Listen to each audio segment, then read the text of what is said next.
Aloha, great job today. I'm so glad that you made your own cards that have your majors on it and your relative minors. When you go to each one of your card, make sure that when you have the major 1, minor 2nd, minor 3rd, major 4th, major 5th, minor 2nd, that you're putting a little circle after that last slot. That would denote that that 7th has the seniority of a diminished. We do that just to know. We will know that 1 is major, 2 is minor, 3 is minor, 4 is major, 5 is major, 6 is minor, and the 7 is diminished by the time we start doing chord analyzation. So with your song today, with having the A minor 7 and then the F major 7, it's hard to hear just the groove of, well, I have never met Napoleon, but I'm sure I'll take the time. However, adding that one groove of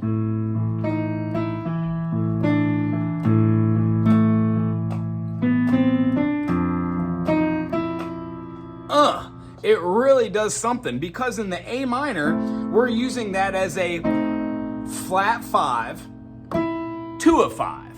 So when we have that half step dissonance, that dissonance resolves, builds it closer to the actual 5th of the chord, which is the G major. When I play a G major, that augmented 5th, raised 5th, is in A minor, the flat 5, meaning the same note has the same gravitas in a G major as it does in an A minor, as being a flat 5, making this A minor not an A minor, but an A diminished. 1, flat 3, flat 5. So that diminished into a minor is the groove you're looking for.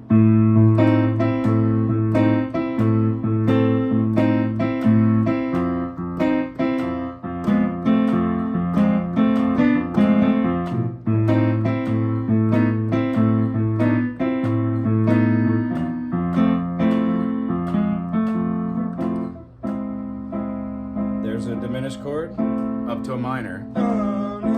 So if you just focus on that, view that. When it goes to the D minor 7, it uses a couple different notes within there. If we know D, E, F sharp, G, A, B, C sharp, and D sharp is D major, then D, E, F natural, G, A, B, C, and D is a D Dorian scale. The reason why I had you do something like this is to get used to playing these fills. Because if you're playing an A minor,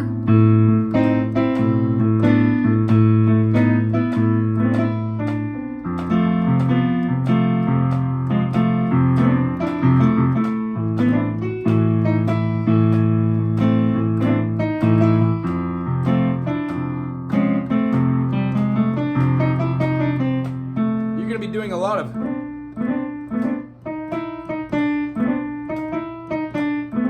because they're all inside of the modal structure. 1, 2, 3, 4, 5, 6, 7, 1. When we add that note, we're manipulating our Aeolian mode, A minor mode, and having a flat 5, it changes it into a different mode. This would be a mode that characteristically would have a flat 5. We could go into that later, but your introduction to modes would be this. C major, when we go to D minor, E, F, G, A, B, C, in the key of C spells out our spacing. So C to D is a whole step, not a half step, which would be a C to a C sharp. C to D, whole step. C to D sharp, minor 3rd.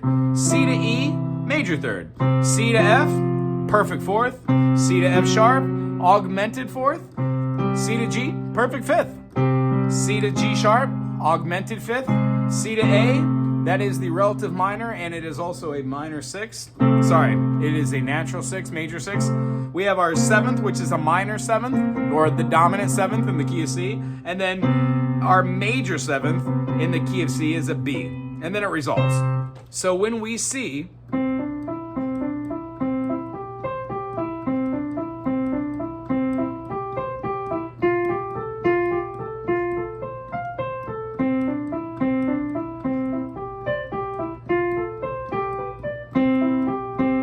those movements movements help our fingers get around with 1, 2, 3, 1, 2, 3, 1, 3, 5, 1, 3, 5, 1, 5, 3, 1, 2, 3, 1, 2, 3, 1, 3, 5, 1. When we play these, those rudiments that we do in the key of C, the key of F, and the key of G become the things that we...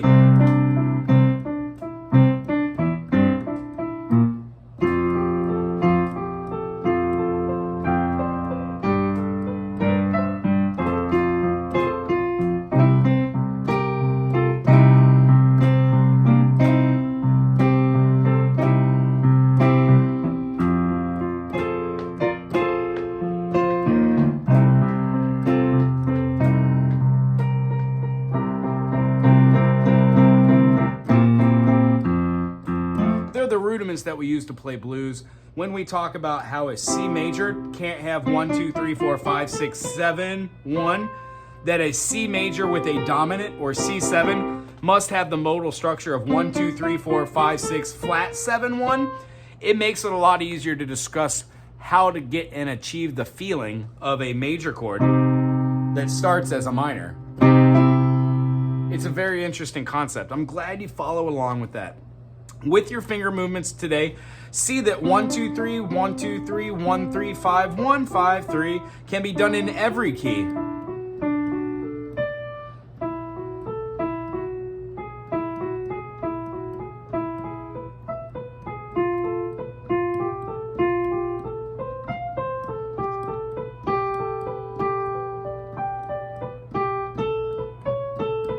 Then I'm doing majors, you can do minors. The concept is there, it doesn't have to stay in C and F, you can do it in any key. And then lastly, just a quick review. C major, C augmented with a raised fifth.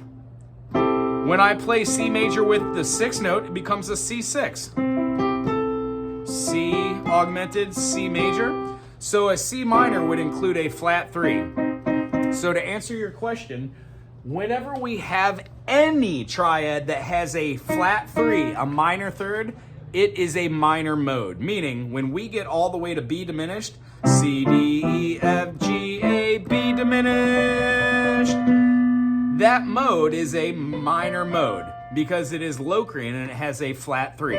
It doesn't have a major feel, it has a minor feel. And when we flatten that 5, it gives us our diminished. Therefore, B diminished is a minor triad.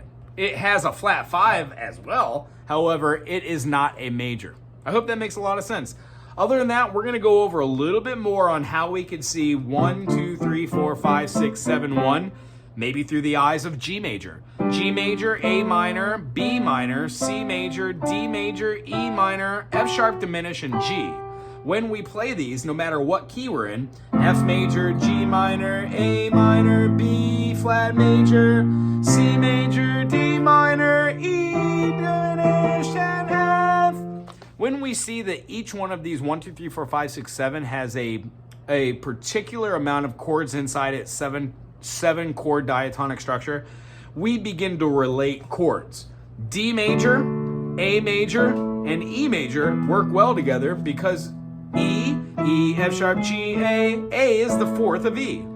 D, E, F, G, A is the fifth of D. A major is not in the key of D major. However, playing an E minor is. So we associate that as saying there is no E major in the key of D. However, there is a key that has a D major and an E major back to back.